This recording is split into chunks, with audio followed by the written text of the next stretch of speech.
I kind of want Wrexham to get relegated. It'd be really funny. Borough in the bottom three after 10 games. Probably one of the best midfields we could ever see in the Championship. I think Frank's got to produce something this season. Hayden Hatley's the best player in the league. Danny Roll, next Wrexham manager potentially. Wrexham will get relegated from the Championship.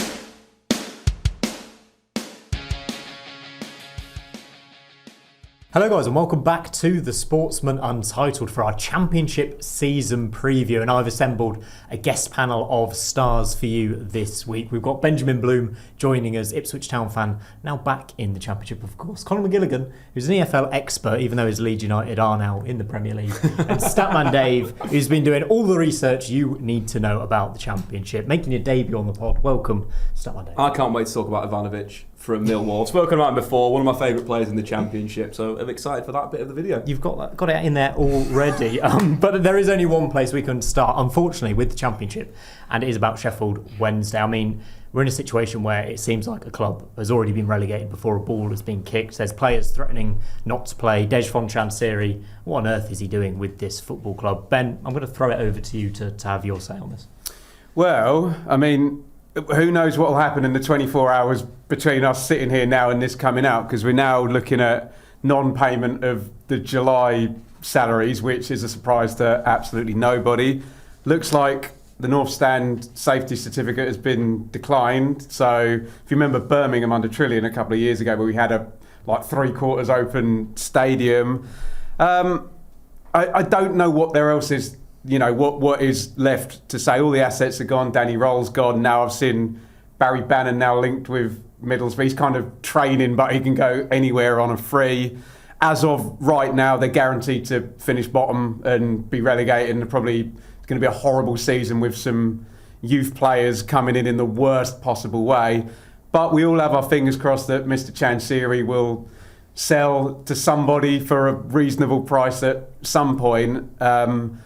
But the expectation that could have happened before the window, Danny Roll could have stayed. I believe Henrik Pedersen's been announced now, talking about Vikings and choppy waters and stuff, and it's a lovely soundbite, but it's dreadful. And I'm sure you guys are all expecting an extremely low points total and a horrible season at Hillsborough. 10 players over the age of 21 remain. Conor, what's he trying to do? I don't know, it's almost like burning your toys instead of sharing them. It's bizarre. I think he's just running the club into the ground at this moment in time. I don't know what his purpose is. We were just speaking about that off air. What is the motive when it comes to Chansiri at this moment in time? I really fear for them.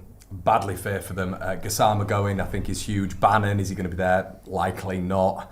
Windass going, Smith going, Michael Smith going as well. It is just chaos at Sheffield Wednesday. Pre-season's been a non-event. There's legislation in place which has been passed, but maybe regulation needs to be passed as well. Serious problems at that club, I think, and it'd be nice to see someone step in at some point, wouldn't it? Absolutely, but I think we all have them in bottom spot, and we're going to come to our predictions later on in the video. We're going to predict our league winners, automatic promotion, playoffs and relegation as well. Let's start though with Ipswich Town, and Ben, I'll come to you in a minute because I know you're keen to talk about them. But I think they're actually quite the opposite. Let these guys take it, honestly. There's someone even more keen to talk about Ipswich Town. Dave, take it away. What can we expect from them? I think they are going to smash the Championship this season. I think they signed very, very well for this kind of position, right? You know, you look at the likes of Jacob Greaves, Sammy Smodics, these are all players that are brilliant in the Championship. So their spell in the Premier League was slightly disappointing. I thought they would be better. The style of football was really good. They press well, they go over the press in certain situations to a big striker. We didn't quite see that enough, but I think now with their signings, on top of maybe Hayden Hatley, probably the best midfielder in the Championship, who could play for a top 10 Premier League team, they're going to be far too good for the league. Yeah, I mean, completely agree with you. I think one thing, Conor, we should mention as well is Kieran McKenna's still in charge. We'll come on to Southampton and Leicester, other relegated teams in a minute. New managers at the helm there. How much of a factor is McKenna? I think he's huge. I think there was a lot of rumours going around about him. You know, it was even Man United at one point, wasn't there, about him being the coach there. Tottenham at one point. I think what I always recognise with McKenna's side is how tactically fluid he was, the substitutions at the right moment, but also how fit they were. Ipswich always went till the last 10 to 15 minutes. They'd score late goals. And like Dave was just saying there, the composition of the side now, Jayden Philogene in there, we're just talking about Jack Clark as well. Sammy Schmodik's in there, 31 goal involvements last time he was in the Championship. Even Hurst up top, who knows, but Hackney coming in, it'd be an incredible signing for me. I think there's a lot of football IQ there. I think what they've lost in Sam Morsey as well, obviously him going to Q8, I think he was, wasn't he? I think Hackney at 23 has a really good level of leadership about him as well, a real mature head on him, and his football IQ and just technical abilities. Outrageous. But even on top of that, I remember watching their new lad from France, Matasuwa. Yeah. I remember watching him playing for Rennes under Will Still. He was brilliant, a technician, very, very good on the ball, could receive deep, very good in the press. He's another player that's a Premier League player that's now playing in the Championship, and that will be probably one of the best midfields we could ever see in the Championship. Hackney and him in central midfield. So the quality is there. They should be favourites by a country mile, and they should win the league. And what about as well potentially Ashley Young coming in? More experience, and I think you look at that setup where they throw one of the fullbacks forward. Obviously, Leif Davis was brilliant in the Championship last time, top assister. Having more quality from set pieces, having the ability to play two attacking fullbacks, basically got an even better team than they did last time in the Championship. In a season where you'd expect them to really dominate. Hayden Hackney might be one of the best Championship signings we have ever seen. I'm going to rate him that highly. Ben, we're very bullish on Ipswich. Do you want to give us the opposite take and a bit of realism? What can go wrong for Ipswich? Ipswich haven't won many games since November, December time. The year one parachute churn. Everybody has it when they come down, don't they? You mentioned Mutasiwa coming in. Big signings have to develop. Could do with another striker. Obviously, Liam Delap was probably the best signing by any promoted club last season, but where we are with the chasm at the moment is to even get them, you have to put the release clause in, and then you don't get paid on the back end. So they've just got to get off to a good start, and I suppose the only thing is certain clubs, maybe with more momentum, who might have scored 111 points last season, could in the same way Ipswich did the last time, winning those, was like 11 in the first 12 games or something, stealing a march. Everyone's going to see Ipswich coming. Everyone's going to see a lopsided team with Leif Davis forward. So just the expectations are higher. But look, obviously I'm the wrong person to ask because I'll find any reason why they can mess it up. We'll come on to that 111-point team later in the video. I don't know who you're talking about, honestly. I know you're keen to hear our thoughts on Birmingham City, but we're going to talk about the other two relegated teams now. Conor, you're pretty keen on Southampton, aren't you? I am, yeah, 100%. I think a lot of people aren't focusing on Tyler Diblin as well. The £100 million man. This is what I mean. You can just see him coming down to the Championship and blowing sides away. I think he's. You think he's going to be there at the start of September? Potentially. You're not hearing a lot about him moving at this moment in time. There's no real credible links right now. I don't think he needs to be either with the rest of that squad. But he's so good. And like Ben just questioning that as well. There's Matthias Fernandes. We were just talking about it off air with Dave as well. If he's in the Championship, that would be ridiculous. Obviously, Taylor Howard-Bellis coming into the defences again as well, which is going to be good for their obviously the rear guard. I like Will Still. He's aggressive. And in the transitional moments, I think they'll be really quick. Southampton, I think they're going to be a huge problem. Cameron Archer, 20 goals, my golden boot guy already. I think it's going to be. I don't think he's a Premier League striker, but I think making that step down, he's unequivocally probably one of the better players in the Championship when it comes to the forward players. Ronnie Edwards coming back in as well, centre back. I'm just really big on Southampton this season. Them and Ipswich, I don't know. There's probably going to be a couple of points between them. But very big on them and Will Still. I think one of the reasons why I've got Ipswich over Southampton is because Southampton may take a little bit of adaptation to Will Still's style. It's so man-to-man, so aggressive. His Lons team was brilliant in terms of being a team that would press you all over the pitch. That might take a little bit of time for them to adapt to, whereas obviously McKenna's been there for, 3-4 years, where he's got the system, he's ready to go. But, Fernandes, so much better than the league. He's a player that people will look at now and think, oh, well, he's been relegated. Then you look at him in 2-3 years' time, people are like, why has nobody seen that? He's that type of player. They keep Dibbling as well. That is a very, very, very good squad. And I think those two teams will pull away from the pack. But as well, you've got in the midfield as well, who were excellent last season, Will Smallbone. Yeah. You've got Flynn Downs as well, who was just the anchor at the bottom of that midfield. Obviously, it's going to be different with Russell Martin leaving, but Shea Charles, the one to watch. Shea Charles, another one, yeah. So good composition in there for me. We'll move on to Leicester in a second. Ben, do we just not care about the Premier League points total from last season, given all the change? Because Southampton got 12 points and were one of the worst Premier League teams we've ever seen. And yet, we're thinking they're going to be fine again. We saw with Luton, who actually performed reasonably well in the Premier League, that they were the worst relegated team last season. I mean, it kind of doesn't matter until you're promoted again, does it? Do you know what I mean? We're starting afresh. I've used the chasm, if anyone's playing my drinking game here. We used the word chasm once already, in this show. And yeah, we go back down, and you go from being a relative pauper and not being able to compete and being 20 points off it to being expected to win. I think the fascinating thing we've got that Will still kind of exemplifies is a lot of the fancy teams with big potential have kind of got unproven managers at Championship level.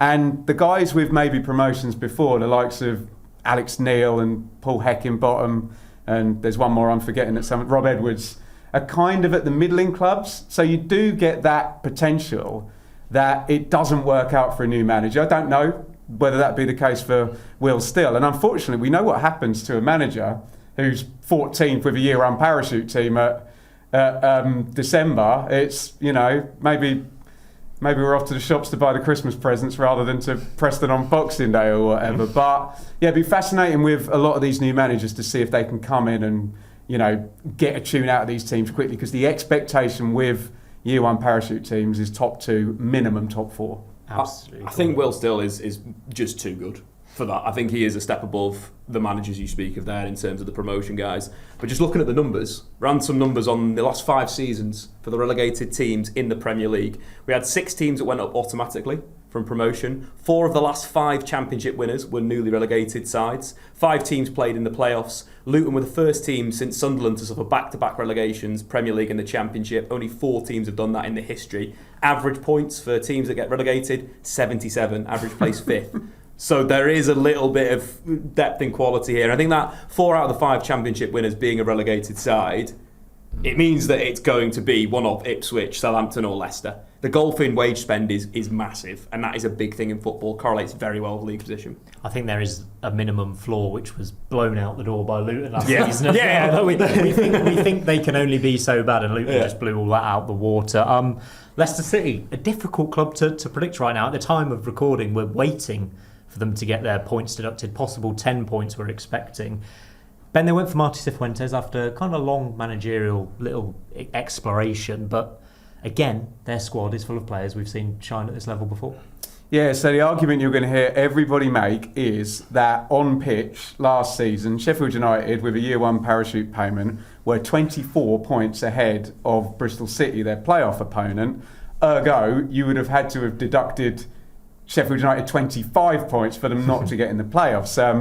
So I'm sure all the Leicester City fans would probably shake your hands on there being no transfer spend limit, no soft embargo, no wage limit, no business plan, just a points deduction. If you gave Marty Cifuentes 6 points now, I think he'd go, okay, fine, we can work with this.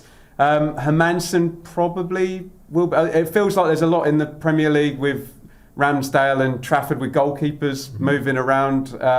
West Ham were big on him as well, weren't they? Right, yeah, and they always go to the EFL, don't they, for signings. El Canouse will probably need to be sold. I mean, the information I've got is they're probably going to breach again, depending on, unless...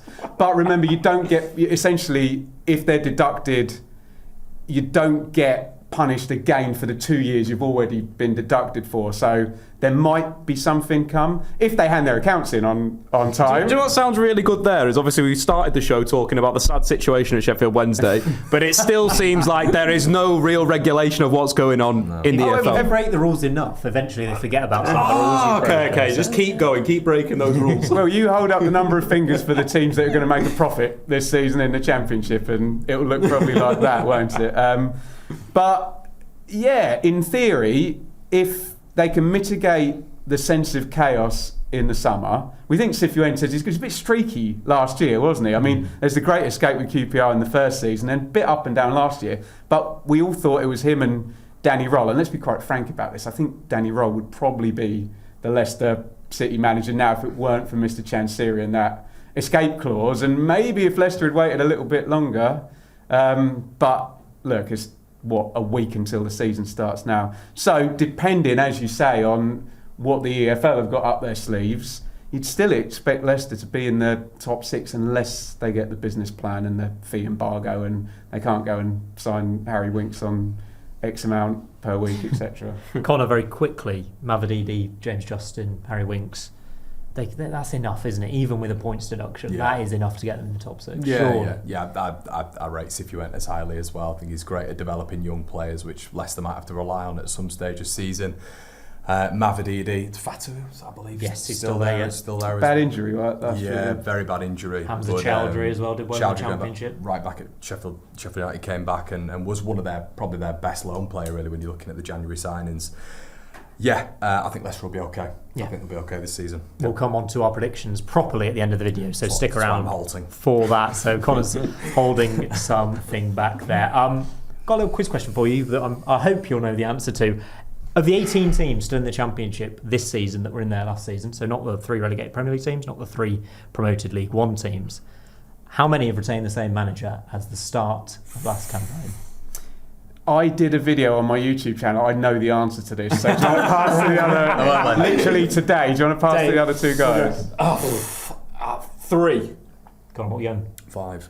It's 1. It's John Mousinho at Portsmouth. So fair play to Portsmouth, fair play to John Mousinho, but you'll hear us talk about new managers coming in a lot because that is the reason. We're going to move on to the playoff losers now, starting with the biggest playoff losers of the lot, Sheffield United. I mean, Dave, 92 points on the pitch in the Championship last season. So much talent in their squad. They've made the big decision to get rid of Chris Wilder and bring in Ruben Sellers.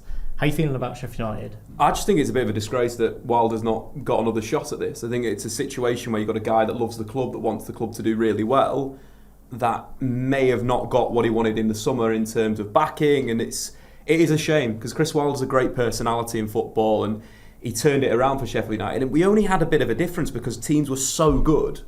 92 points is usually your top 2 really. So why not go and give him another summer? Why not back him again and do that? I think it's really disappointing from Sheffield United. And Conor, we know about this squad. I'll come on to Tyrese Campbell later on when I'm talking about top goal scorer. Callum O'Hare, Michael Cooper, one of the best. In fact, Michael Cooper's now the best goalkeeper in the Championship because James Trafford's not there anymore. Ollie Arbuster, Sidney Peck. This squad's got enough again, I think, to go again. I think we might be in a situation where because they lost the playoff final and they've changed managers, people might be slightly underrating them. Yeah. And are you underrating them? And have I just made a big case for them and you're like, No, I think they'll do well this season. I think the important statistic, which was quite prominent last season, was with Chris Wilder's side. They were 17th in the last 20 minutes of games. So that's the position. They really 17th, yeah. So they completely fell off towards the back end of games. It's quite startling, that one. I think there's going to be a bit more, once again, intensity when it comes to Ruben Sellers. We're aware of that. Obviously, Louis Barry is joining him again, which is a good sign, I think, for Sheffield United when it comes to a wide player out there with a little bit of pace as well. I think overall, Ryan One as well seems to be doing okay for him in pre-season. We know that Kiefer Moore might be moving on. But I think overall, we're just speaking about... Well, we've spoken off air about Vinny Souza leaving. That is big. I think he's such a ground coverer, such a physical presence in there. But people forget about Ollie Arblaster out for the full season, coming back in to partner Sidney Peck, who I believe they were together at academy level as well. I think Sheffield United are going to still be very, very strong. Kept hold of Harrison Burrows, another big one as well there. I think they're going to be seriously strong. O'Hare in there, Gus Hamer. Nobody's signing him. Nobody signing yet. Championship player of the season yet. Yet. How are you feeling about Sheffield United, Ben? Well, it's so confusing, isn't it? Because you're totally right that it was a massive points total. You're totally right that they cobbled it together, and sometimes it was like, how have they won that game? Do you know what I mean? 1-0s, weren't they? Individual. But I think that's what you get with Wilder. Wilder wins 1-goal games a lot. He was a gambler, wasn't he? Yeah. Sellers is more trying to win games statistically, which hopefully over the course of the season will then lead to more points. Well, going back to Dave's point though about the relegated teams, when you go into year 2, you either get promoted or you look at your Norwich or Watford and you're year 4, year 5 down. So there is that egg timer turned over for Sheffield United that they're going to be hoping Leicester get a whacking points deduction. Will still doesn't start off well. Ipswich struggle with the churn, and the teams we're about to talk about that could be dark horses don't go through. I would be surprised if Harmer didn't leave. I think Armour Hodzic, is he in the last year of the deal now as well? I expected a bit more churn there. So if it does remain relatively stable, you can argue they might start better than Ipswich, Leicester and Southampton, but let's see. And let's hope for the Blades fans it's not playoffs again. Well, it is that second season though. If you look at Leeds United with Daniel Farke, with that second season, there's a massive conversation that first season. Are you going to get rid of him? Are you going to keep him? No, stuck with him. And Leeds obviously got to where they got to with selling big players as well, which you're expecting Sheffield United to do. Like Dave said, Chris Wilder is almost kind of certainty to an extent. There is a massive risk here with Ruben Sayers, huge risk. But if you can, those margin bits, those differentials when it comes to fitness, the last 20 minutes of games, that could be huge for Sheffield United, I think. Just running the numbers again, looking at the teams that lost the playoff final, the runners-up, average position in the next season, 9th, 73 points, so less than the stats we gave before. But the big one is only 2 of the 5 playoff finalists have reached the playoffs or got promoted the following season. Obviously Leeds one example and Brentford another. So it is a bit of a difficult spot. If we look at the last 5 years... And those two, Dave, again, continuity. They kept the same managers like Conor was saying, and the Blades have changed. Talking of a stable club, hopefully. I don't want to speak about them too much because it's my team, Coventry City. We're going to win the league. No, we're not. We'll calm down. Frank Lampard, first full season in charge, obviously made the change last season. It feels, again, like another top 6 challenge, Ben. I'm not speaking out there, am I? I would agree. It's difficult because you've got to factor in a big underperformance with Mark Robins. We've discussed that. You and I have discussed that. I think we can park that. And then Lampard, it was a brilliant run, but that was kind of the expectation. We looked at them in the pre-Birmingham Wrexham world of the Championship as the team below the parachute teams with the best squad, with the biggest opportunity here. And I think Frank's got to produce something this season. Derby, you can argue, was as good as it could get, but kind of just above the floor. Chelsea, 4th, lost the cup final. Everton, 16th, Coventry 5th, lost in the playoffs.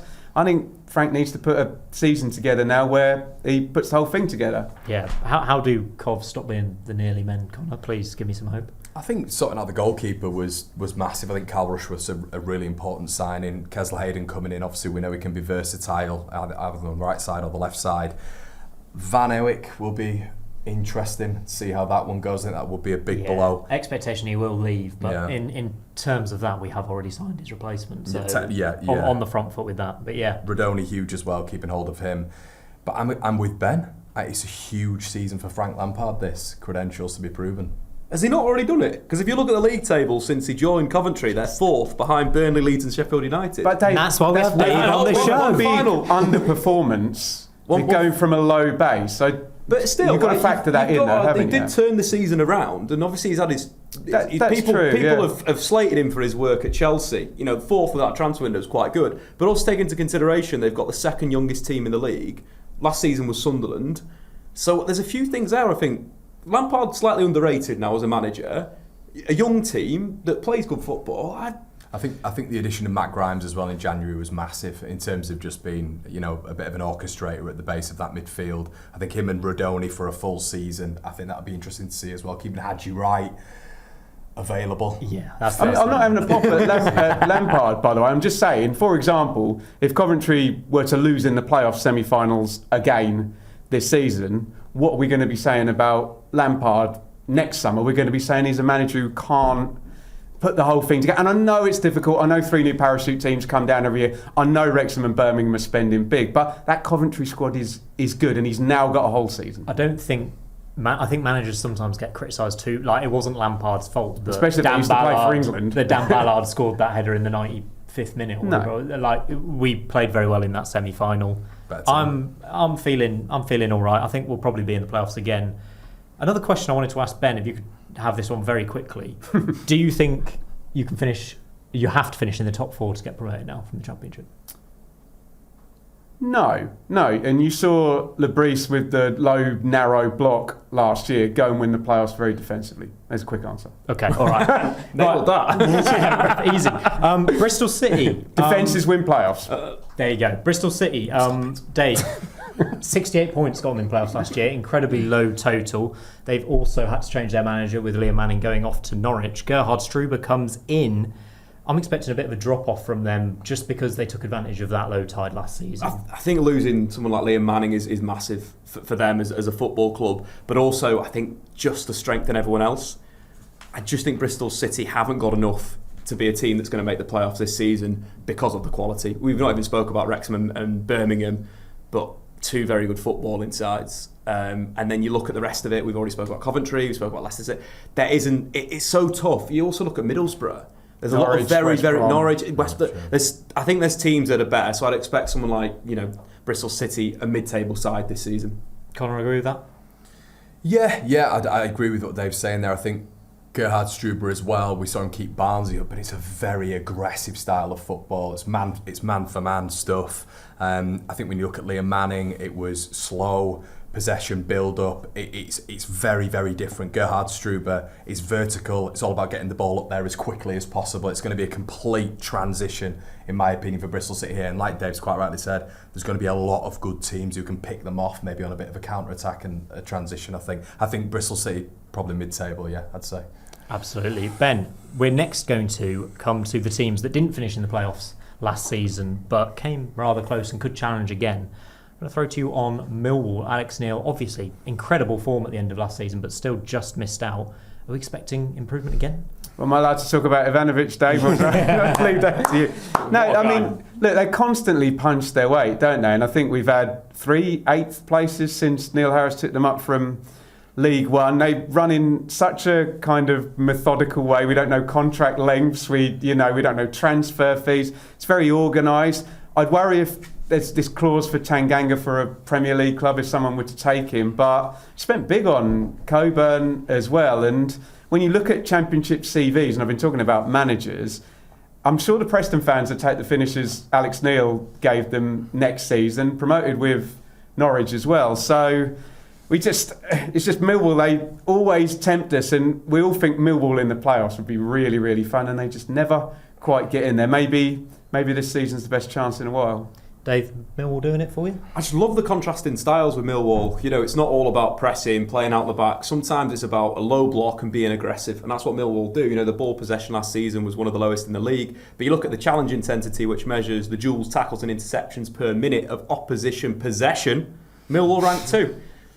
Second in the Championship. I like that. And then obviously Mikhailo Ivanovic is someone that's just taken my eye. In terms of the player and what he's got, it reminds me a lot of Sergej Milinkovic-Savic, which is quite a contrast in styles. A big forward that's technically very good. The 12 goals in the Championship, I think that's only going to get better.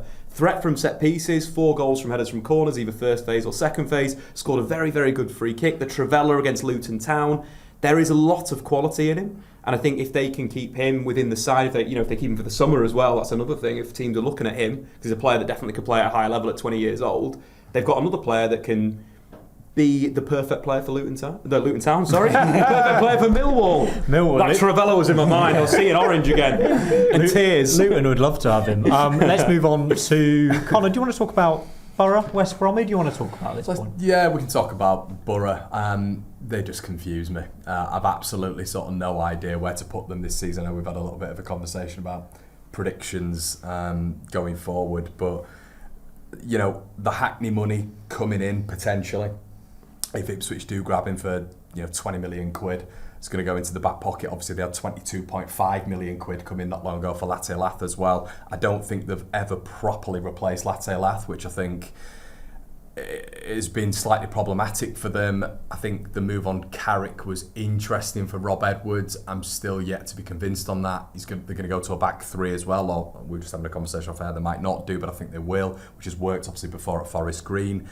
I just don't know where Gibson goes from here. Steve Gibson, apparently the club owe him around about 14-15 million quid. Can he keep plummeting money into Middlesbrough because they've got one of the highest wage bills in the division? Can he keep plummeting money in to get them incrementally better every single season? It's going to be a tough division again this season, as we've spoken about.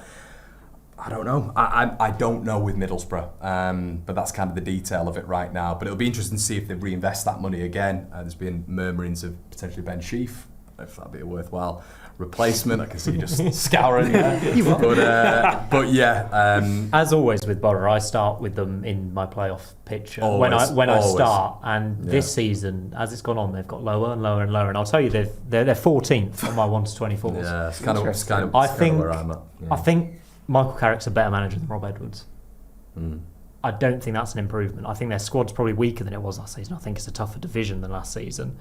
I'm not happy about Borough this season, Ben. Do you want to shade some light on this?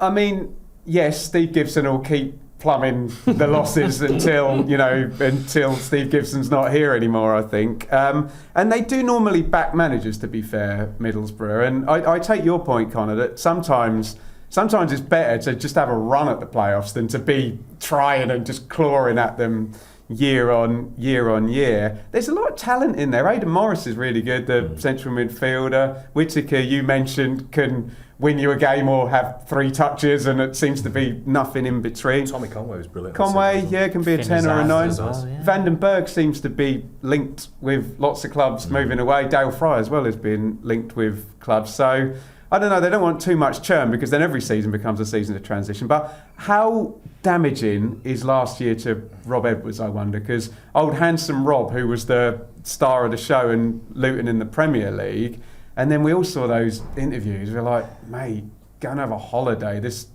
does not look fun for you. So I hope he's back and he's at it. If he is, promoted Forest Green, promoted Luton, a lot of Nathan Jones fingerprints on that, I will admit. But I'm probably equally as confused as Conor. Just in terms of that, like if he gets Borough playing like Forest Green Rovers, they'll be in the playoffs. If he gets them playing like Luton, they're battling for survival, or they're 14th exactly in the Championship. Because you look at some of the quality, Finn Azaz was one of the best players in the league last season. He's someone that, again, could get a move higher up, either left, right, attacking midfield. He's got that quality. 23 goal involvement in the Championship is a great return for a midfielder.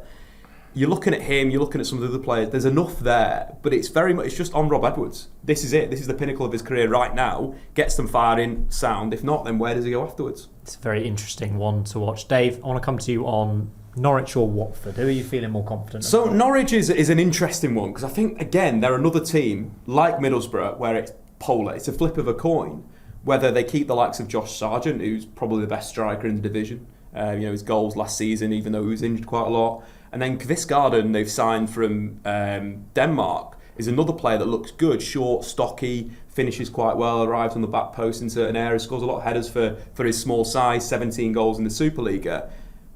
It's just like looking at you getting a player from Scandinavia, and that's the trend at the moment, right? Isaac Haaland, there's loads of Scandinavian strikers that are banging goals in.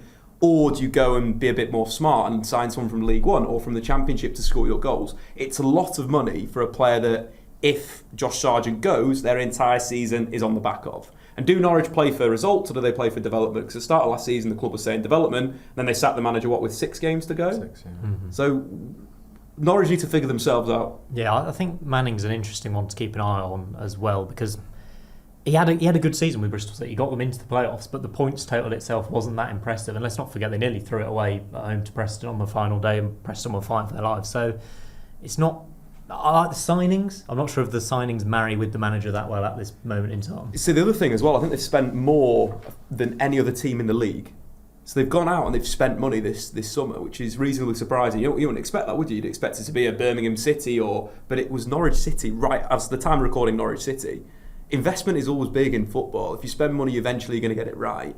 Liam Manning could be the perfect guy to build this team up of being in sort of maybe an 8th, 7th position for this season, a development year. Absolutely. They did get the money for Borja Signs as well, so it's good they've spent that because he tailed off. And Johnny Rowe. Yeah. And John Rowe, of course. I want to talk about Derby County, actually, because I've got them down as probably my biggest improvers this season. This is your monologue. Don't come Everyone to us. shush, right? The biggest improvers! John Eustace is one of the top 3 managers in this league. He is so good. 21 points in 14 games since he came in at Derby last season, the 10th best in the division. And let's not forget, they were a bottom 3 side when he came in, and he saved them. I like the strikers they've brought in. Patrick Adjuman, interesting one to watch from America. Carlton Morris offers great experience, didn't have a great season last season. I'm not sure they've quite got enough to crack the top 6, but I think, like Norwich, they could come very, very close. Betfred 5-1 for a top 6 finish for Derby. And I'm just excited about the Rams, but no one else wants to talk about them, so that's fun. Ben, Watford. I mean, new manager, Tom Cleverley gone, another guy in. Signings have been good. I'm excited about Watford this season as well. I think there's the most dynamic range between where Watford could finish in terms of ceiling and floor than any other team in the division. If new manager kicks in and it just works, and I believe he's just done a yo-yo in Spain, came down with a team and then... Ray leave. Thank you, and then came back up. Lad in from Bayern Munich. I know Norwich pipped them to Diallo, didn't they? Watford have always done really well in pulling out a Estupiñán or an Ismail Assar or a João Pedro. If the Pots, I mean, lots of Watford fans are telling me, oh, well, Ben, you see, the Potsos now are parking Udinese and they're going to focus on Watford. Although I think for the 100th season running, we have had a player move between Udinese and Watford this transfer window, haven't we? But yeah, it's very much could go either way. I think, bless the Watford fans, I think they're excited because again, it's a new start. But it must be exciting every season, mustn't it? Well, in a sense. I know. Let's just hope that because it has been a bit of a mockery, hasn't it, with 30 games and then the manager's sacked again. It'd be very interesting as well if Cleverley brings Plymouth up to see whether they regret that decision. But I'm reasonably optimistic, I've got to say, like you, yeah. I'm optimistic. Dave, anything to back up the happiness at Watford or not? I think we've got maybe 10 games and then we've got a managerial change. Stop it. You look at Watford in the second half of last season, bottom of the Championship. Bottom. That's why they sacked Cleverley. But when you're looking at these things, there is a carry of form, in my opinion. There's things with motivation, there's things with players' attitudes. You look, they got 20 points from their last 24 games. That is rubbish. I don't think they've improved that much in the transfer market. Iran Kunda looks like a very, very good player and someone that might be one of the young players this season. Is he the Bayern Munich? The Bayern Munich lad. But at the same time, you just look at that squad and you think it needs a proper refresh again. If the owners are getting closer, is that not more worrying? Does that mean the manager has got less of a string? And as you mentioned, he got promoted via the league. They're very poor in the La Liga. I'm just not convinced by them right now. Saying that, like you said, they could finish 6th. But I would expect, or 23rd. Yeah. It very much depends on how long this manager lasts for, whether they sack him, whether they move on, who comes in next, and what do they do in January. Because all those things are so dynamic with Watford, with their group and how they move players around. It's a question mark for me. But I'd say lower down. I'd put them in my 14th. Okay. Maybe even maybe 15th. Oh. Conor, I don't have anything to say on West Brom. so unnecessary, Simon. It's like us in Derby, really. Ryan Mason is interesting, obviously taking his first senior job. But again, are they going to improve to a level where they can crack the playoffs after the whole Corberán exiting last year and the roller coaster they were? It's exciting in a sense because he's worked under Conte, he's worked under Pochettino, he's worked under Corberán. It's not going to be sort of rigid tactical dogma if you're to believe what Mowatt's come out and said. I think in pre-season where he said that he's excellent at feedback. They try different things consistently. So it's a risk. It is. Obviously you've seen Ajayi go out, haven't you? Diangana, John Swift's left as well. But I think Nat Phillips is a really good signing. George Campbell coming in as well, kind of sorting out that rear guard. So they've got a reasonably good nucleus. It's all on the manager, isn't it? It feels. Ryan Mason, how is that going to work out? It's all up in the air. He's only 33 years of age, but his pedigree, working under certain managers, it's not bad, is it? So, yeah, who knows again? I didn't mean to be so rude about West Brom there. I just meant you had more to say than I did. Slightly more ambitious than you are about West Brom. But where have I got West Brom? 10th. There you go. I think I've got them around 8th. All right, okay. Right, let's talk about some of the big boys coming up. The promoted League One clubs. We'll talk about all 3 of them. Dave, all 3 promoted teams stayed up last season in League One. Have you got some stats and figures about how promoted teams... We've been looking again. Of the 15 promoted sides in the last 5 seasons, 4 immediately relegated. 2 finished in the playoffs or higher, that's Sunderland and Ipswich. 1 back-to-back promotions, Ipswich Town. Average place and points, they are around mid-table. So when you're looking at it, you think, yes, that there's teams that have really solidified themselves. But I don't think we've ever seen anything like this with the budgets. That not only Birmingham City and Wrexham, but Charlton have spent the 6th most amount of cash in the Championship. So in terms of spend, there's big spending there. So I'd say all 3 teams stay up. I think 2 of them probably push for the playoffs, and 1 sits around mid-table. Absolutely good stuff. We have to talk about Birmingham City, Ben. 111 points last season. Did they? EFL record. Who said? They've brought in some fantastic players. Kyogo, Brightside Samuel, Damari Gray. We can list them all off. They're probably not even anywhere near done with a month still left to go in the transfer window. Tommy Doyle Sorry, as well. Yeah, no, very good. Massive promotion contenders, surely. Yeah, it's terrifying, isn't it? I suppose the only thing, lots of comparisons made with Ipswich and the double promotion. There was a big element of surprise with Ipswich, whereas the whole universe can see Birmingham coming this season. And I talked to some Birmingham journalists 2 years ago, in fact, and they said to me, "Oh, plans, Ben, scary." Oh, okay, show me. Yup. And then, so I'm not surprised with anything Birmingham are doing. And yeah, it just depends whether they can keep that momentum up and whether everyone can see them coming. But in theory, and I do accept your view of carryover from last year, who's got the most momentum and the most successful pattern of play in this division?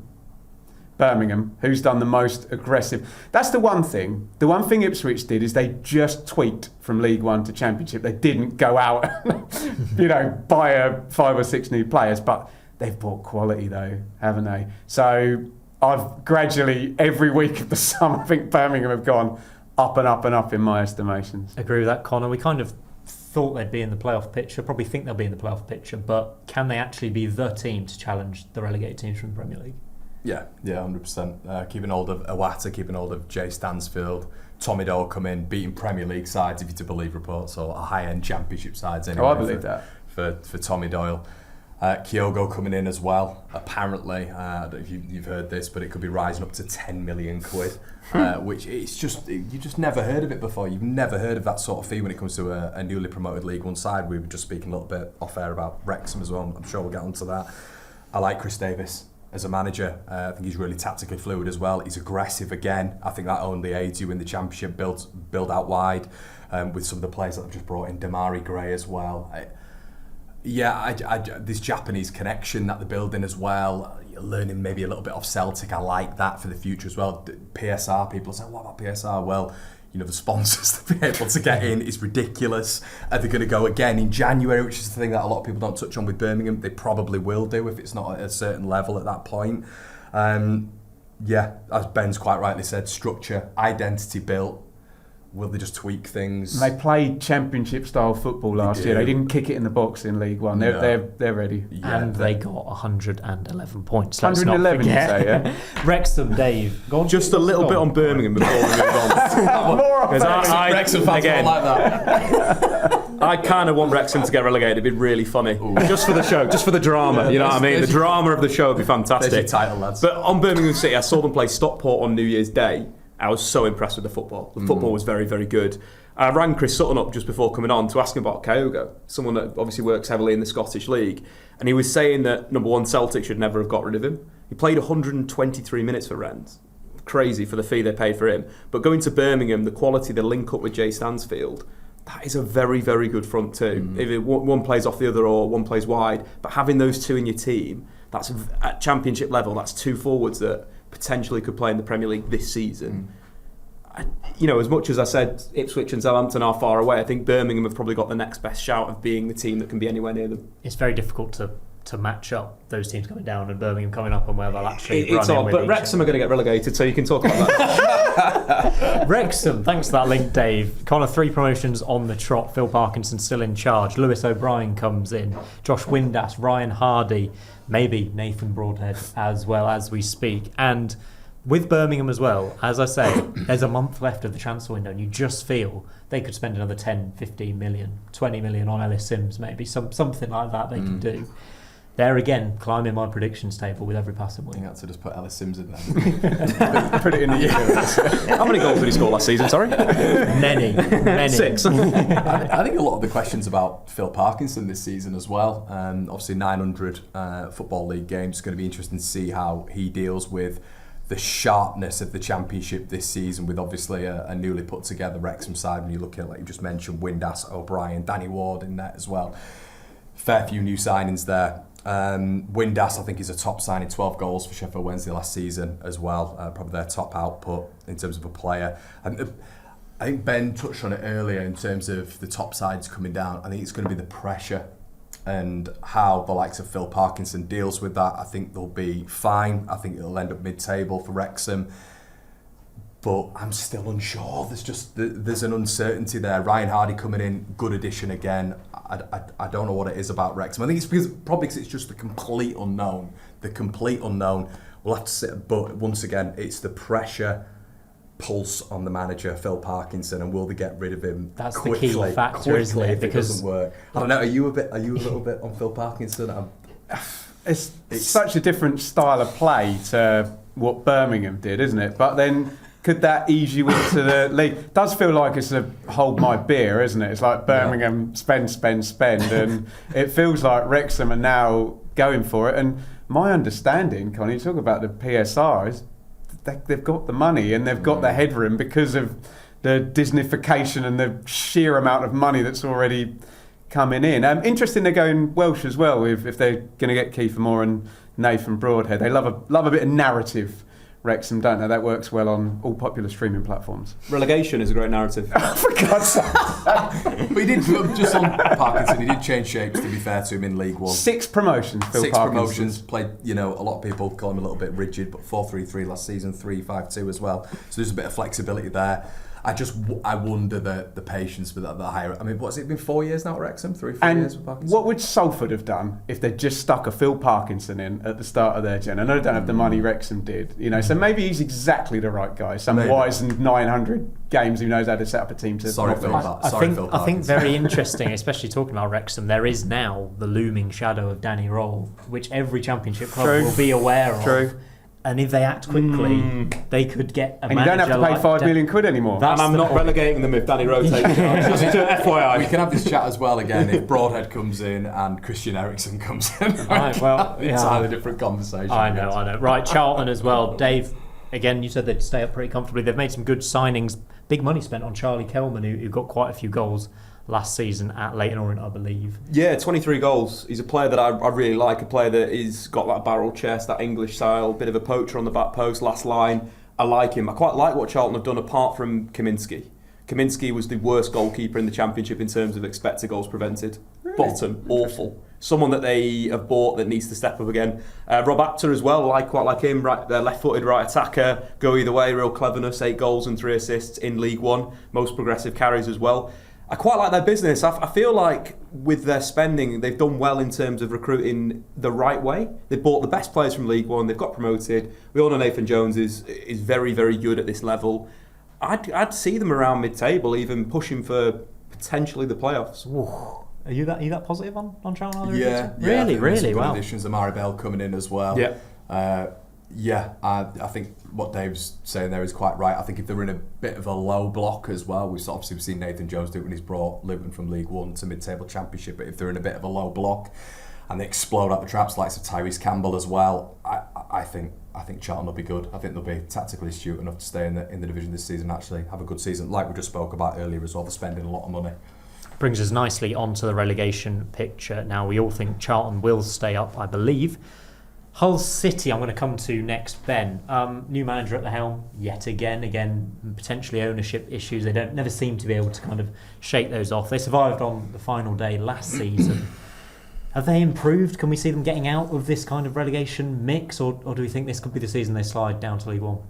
No, they haven't improved, and I mean, Mr. Rillicharlie seems to just have in his diary whatever May the 1st sack manager, whoever it is, and I liked Sellers. I thought there was a rising tide last season. Dave pointed out Watford being 24th. Part of the big reason for that is that Pompey were good, Derby were good, Oxford were good, Hull were good. Everyone had a kind of surge up the table, didn't they? Depends whether they can sort out the fee restriction thing. If that were to go over both transfer windows, because we know Mr. Rillicharlie will spend, whether he has the PSR headroom or the money or not, and that's kind of got them out of it. And it feels like Who's the centre back? Jones has been linked with Jones, yeah. Middlesbrough. That feels like the last asset with a Greaves and a Philogene and going back to Keane, Lewis, Potter, or Bowen, whoever. They've sold them all off as they've gone. And is Jakirovic going to be any good? I've got no idea whatsoever. So chaos and owners relegate clubs often. I wonder if Ilachai will be looking at Sheffield United thinking, oh, you've just appointed the manager I sacked who I didn't think was quite good enough. Anyway, Preston North End. That's just off the back of Liam Racine going and being very good at Strasbourg. So for Hull City, they get rid of very good managers. Yeah, absolutely. That's all right, mate. We'll have to wait and see on Jakirovic, a real question mark around him. Conor, I'll come to you on Preston North End, a team that I am always negative on, and I will accept that. I had them to just avoid the drop last season, and that's what ended up happening. This time, I have actually got them to go down. I'm just not sure about them. It doesn't feel massively positive around that football club, even though they've got the best sponsor in the Championship now, it's Pub Rose. Emil Rees is gone.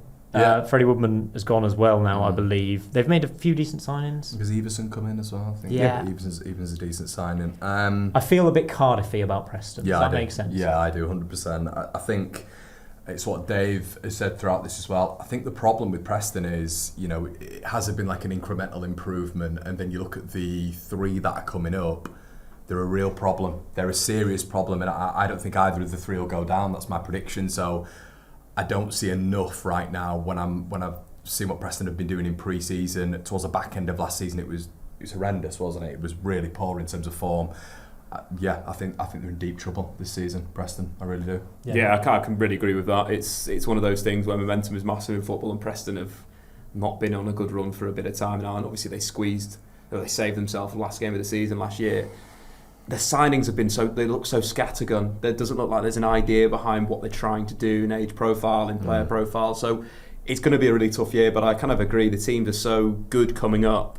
We're going to see some teams like a Preston or an Oxford United going down. And I think just looking at Oxford's numbers, when we drill into like the nerdy data side of things, they're not good. So in terms of expected points, only Plymouth Argyle had a worse record in the Championship. That's based on expected goals and expected goals conceded. But you look at the amount of shots they conceded as well, 603 in the league, that was the third worst.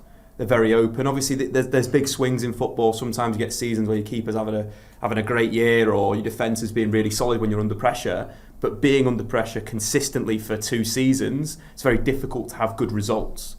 Everyone can't be Millwall. It's a big thing, and there's only one Millwall in the Championship, unfortunately. I think for me, Oxford Town will join Preston. Oxford Town, Oxford United. Oxford United. I've been looking at so many teams that are called Town that my brain is broken. One reason they might actually stay up though, Ben, is Gary Rowett. He did it last season. Of course, and if you can't be Millwall, take the manager who was Millwall manager for 4 years. Trying to be Millwall. Yeah. On Oxford as well, they were so strange last year because you could literally trunk up the table. I think there was 8 games at the start, they were like 6th. Then there was 17 games where they were bottom. Then Rowett came in and they were the best team in the league, points-wise, for 7 games. And then they were terrible, and then they had a little splurge. So, yeah, I agree, there's a lot about it that doesn't feel viable, but I think Gary Rowett's very good. And I know I said this about Frank Lampard earlier, that you would have thought Gary Rowett had a promotion on his CV somewhere, having managed Derby and Stoke at a time when Stoke had the parachute payments. But I do think the work he did at Millwall is more similar to what you'd need at Oxford. The right back from Huddersfield, whose name I'm forgetting, is a good signing as well. So if there is a manager who can move the chess pieces about and maybe finish above a couple of teams with erratic owners, it is Gary Rowett. Talking of streaky managers at the end of last season, Valerian Ismail was hard to predict at Blackburn, wasn't he? Conor somehow won a load of games at the end of the season, lost a load of games at the end of the season. Tyree Stolan's gone out of Rovers now. It feels like they probably have enough, and he has enough to keep them up, but probably not much more than that. What do you reckon? Yeah, I think it's pretty basic, isn't it? Obviously, Eustace leaving, I felt was a real hammer blow to them. I really like Dolan. I think Dolan's a a really effective player in transition, especially for an Ishmael side. But I'm pretty confident that they'll be out of it. I don't think there'll be any problems there, but I think it's just going to be another mid-season for Blackburn, to be honest. Not really anything else to say on them, to be honest. Max Tarkey is going to be a threat again. I thought he showed real good glimpses up front last season. I think if he can just get a bit more game time, find a few more goals, they should be all right. Dave, I'll come to you on Stoke City. Mark Robins in charge there now. Pretty decent appointment from my point of view last season. He tends to need a few years to get going. There's obviously a few differing circumstances there. He's brought in the likes of Sorba Thomas. Like he's a project manager. It's not like first season comes in, everything changes. It's like this is going to get better season on season. And to be fair, that's what Stoke need. Stoke needs something that's going to run for a little bit, because we've seen them be so hot and cold with managers, directors of football, players. There's been so much change. Having stability and signing someone Aaron Cresswell, who will bring back the long throw, I think it's a good thing. Walter Berger as well, massive exit to Hoffenheim this summer, so we'll have to see how they get on this season. Ben, I'll come to you on QPR.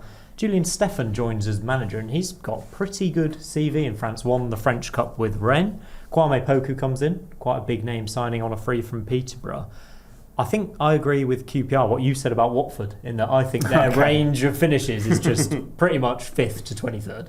Yeah, it's difficult. It's kind of similar to Stoke, isn't it? Where you get excited and then they're 16th. Do you know what I mean? At the start of every season. So I'm interested in Poku, actually. I'm interested. There must be a reason why a top half Championship team didn't go. I don't know what that. It's linked with Rangers as well. Yeah, I don't know what that. Birmingham as well. What that reason is, but it's been. We talked about getting kind of stuck in the mud in the Championship, and QPR have definitely done that since they've been. I know they had the really the first team to have the big fine for breaching. It comes back to blooming money, doesn't it? But PSR in the Premier League, it would be a surprise to me. But we've seen Régis Lebris be a manager who I'd never heard of just be great, and Cifuentes was a really good hire, wasn't he? And I don't know if they've got that right again. Maybe he can carry them. The issue I've got, Simon, is about the middle order. If we get a stronger mid-table, there's been no mid-table in the Championship the last 2 seasons. Top 4 beat everybody. Bottom 6 high tide at the end of the season. Middle of the table, dreadful. If we can get a stronger mid-table, I don't think that works for teams like QPR, because then you get more competition in there. The league squidges up and it's harder to win games essentially against those teams around you. So I do think the kind of hierarchy of the league, if it goes back to something vaguely more normal than the last weird 2 years, then that might be a problem. But that's a very long-winded way of saying I haven't got a clue. Brilliant stuff. Great analysis, Ben. We're coming up to the last 2 teams now. Sorry, Portsmouth and Swansea fans, but maybe it's a credit to you that we don't think you're going to be in the relegation battle. Portsmouth, I think they're about as solid as we come. And we talk about John Mousinho, the continuation of him in this job. They're going to be fine. Fratton Park, we know what we're going to get, don't we? Yeah, if Lang can keep up the form that he showed last season as well, it's going to be absolutely massive. Swift adding a little bit of a different dimension in that midfield. I think at points they lacked maybe a little bit of innovativeness, creativity. Swift in there is going to be, I think he's a top signing for them. I think towards the back end of last season in particular, and throughout the season anyway, Pompey's home record was one of the top sides. They keep that up, and what's going to be their aim this season is staying up again, isn't it? It's consolidating, which it should be for a recently promoted side. Fully confident on Pompey, play up Pompey. And we will finish. Swansea got a word on the Welsh side. Alan Sheehan came in at the end of last season and his record was remarkable. Can they continue that? You talk about continuations from seasons. So one of the big trends with Swansea, the very good pressing side, their PPDA is the best in the Championship, or was the best in the Championship last season. Their challenge intensity was also number 1. I like that at the start of a team. Like if you get that down, then you can start building out from the back. You can play the football that we all expect a Swansea team to do. You've got room for real improvement. And Ethan Galbraith was fantastic for Leyton Orient last season. Ex-Manchester United. He's a very, very good footballer. And if Swansea can build around him in that area, I think he scored 6 goals and got 6 assists in League One last season, there's real quality. And that's what Swansea kind of need to do. I think they need to go back to that idea of being a good pressing team, horrible to play against, but also a good football inside as well. I like the signing of Cameron Burgess as well to replace Harry Darling. Yeah. I know. Swansea have to compete with teams that spend far more money with them, so it's credit to them that they're hopefully going to be in mid-table again, maybe even pushing the playoffs. And we promised you at the start of the show that we would do our championship predictions for this season. 25-26, can you believe we're there already? Start of the season just a week away, but I'm going to ask the panel now, who do you think's going to win the league, Dave? Ipswich. Any explanation or Best team in the league for me, best coach in the league. Oh. Southampton. I think Will Still's going to have a really good impact, and I think they've got a hell of a lot of talent that pips Ipswich. Ben? Well, to not double up, shall I go Birmingham then? I'll say Ipswich anyway, just to double up on Ipswich. Birmingham City, wow. Okay, what's going to happen if I say Ipswich, for God's sake? Come on. Points for Birmingham? 112? Who goes up with Birmingham then automatically? Definitely Wrexham. No, Ipswich. Ipswich, go on. Ipswich. I have got Southampton. Yeah, Southampton as well. Southampton top two. Who are your playoff teams? Conor, you go first, mate. Yep, I will go with... I'm trying to do it in order here. Sheffield United will be in there. Leicester will be in there. I've got Norwich and Birmingham as well. You won't be invited back. So I will get an invite back. We're going to go with Leicester City, Sheffield United, Birmingham City and Coventry. Thank you. I'll give that 10 later then. Yeah, I think I quite like Norwich for the playoffs. I better put Wrexham in just to continue my ridiculous League One love. And I want to be invited back, so I'm going to put Coventry in as well. We need a random one, don't we? Who's coming out of the pack? Watford. Amazing. Wow. Amazing. Genuinely amazing. I've got Birmingham, Sheffield United, Coventry, Leicester in that order as well. If you had to pick your player... I'd have Southampton in the top six. They're ridiculous predictions. I'm sorry, everybody. If you want to see Ben's real predictions, tune into his Monday. by the way, on Monday. Playoff winners, if you had to pick right now.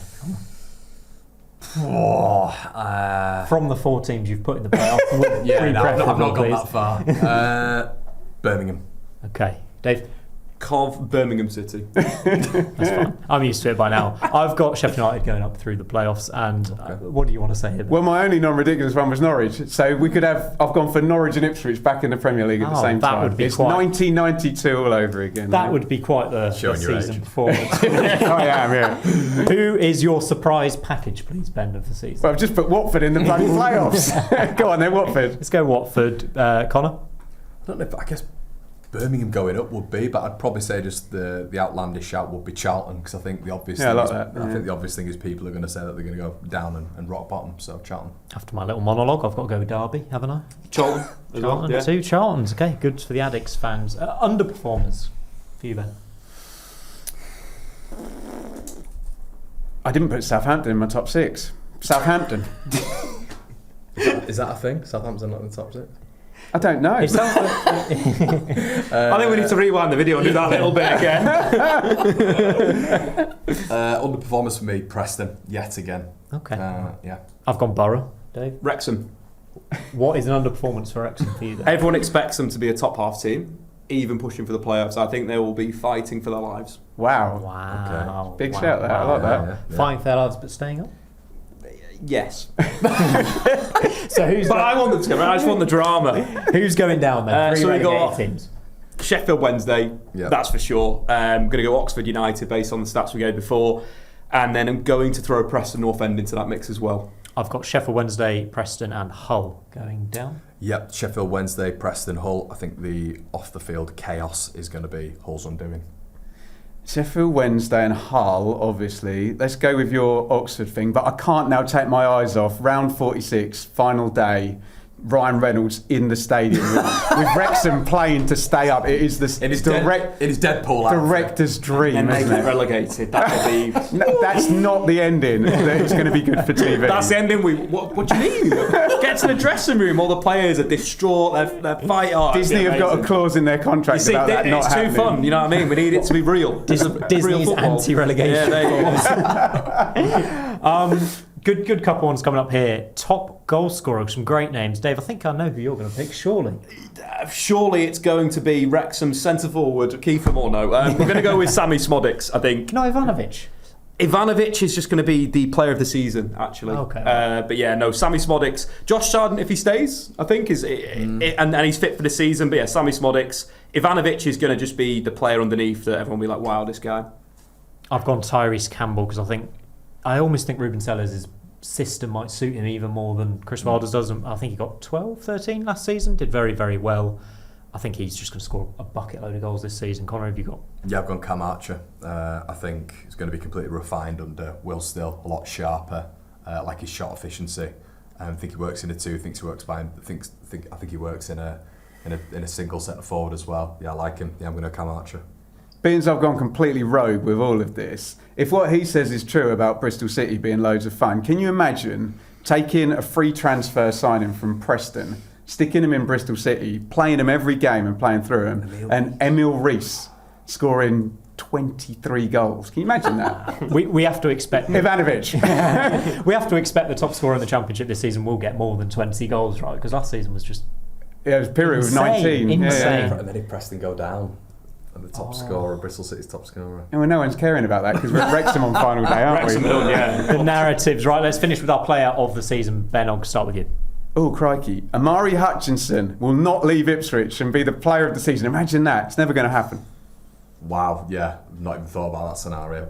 I am going to go with Matías Fernandes, Southampton. Excellent. I've gone Jack Clark, who is almost certainly going to be at Ipswich for the full season and was probably the best player in the Championship the last time he was in the Championship at Sunderland. And the segment there, then I guess. He's great.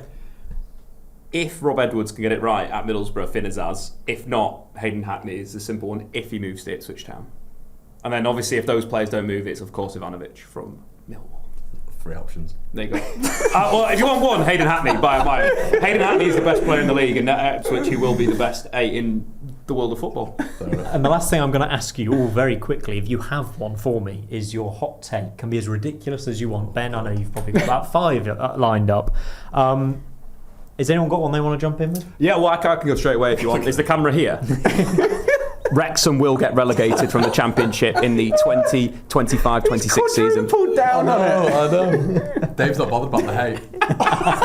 Right, I've got one for you, Simon. Yes, please, Ben. Beans, we're starting with 10, it's going to be 11 with Henrik Pedersen, 11 new managers starting the season. So we're not going to get the usual ridiculous managerial merry-go-round. 8 or fewer managers to be sacked in the Championship by September, across the season. That would be nice to see. That would be lovely, wouldn't it? It won't happen.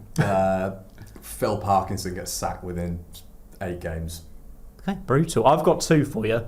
Record low points total in the Championship is currently Rotherham. 23 points they got in 16-17. And unfortunately, I think Sheffield Wednesday are in real trouble of maybe even not finishing or starting the season, let alone getting 23 points. My other one, rogue shout, Borough, bottom after 4 games. Borough in the bottom 3 after 10 games. Steve Cooper. Showing the door. Danny Roll, Steve Cooper. Danny Roll, next Wrexham manager potentially when Phil Parkinson sacked. There's so many hot takes in there as well. Thank you all very much. Make sure you like and subscribe. Get your predictions down in the comments down below. Are Wrexham going to get relegated like Dave says? Is Watford in the playoffs? Well, I was trying to think of the others. Watford in the playoffs. Whatever you think is going to happen, predict your top 3 promoted teams in the comments down below and give us your hot take as well. We'll be back with weekly episodes on the Sportsman Untitled, focusing on the Championship this season. But thank you very much, everyone, for joining me. Thank you all for watching, and we'll see you next time.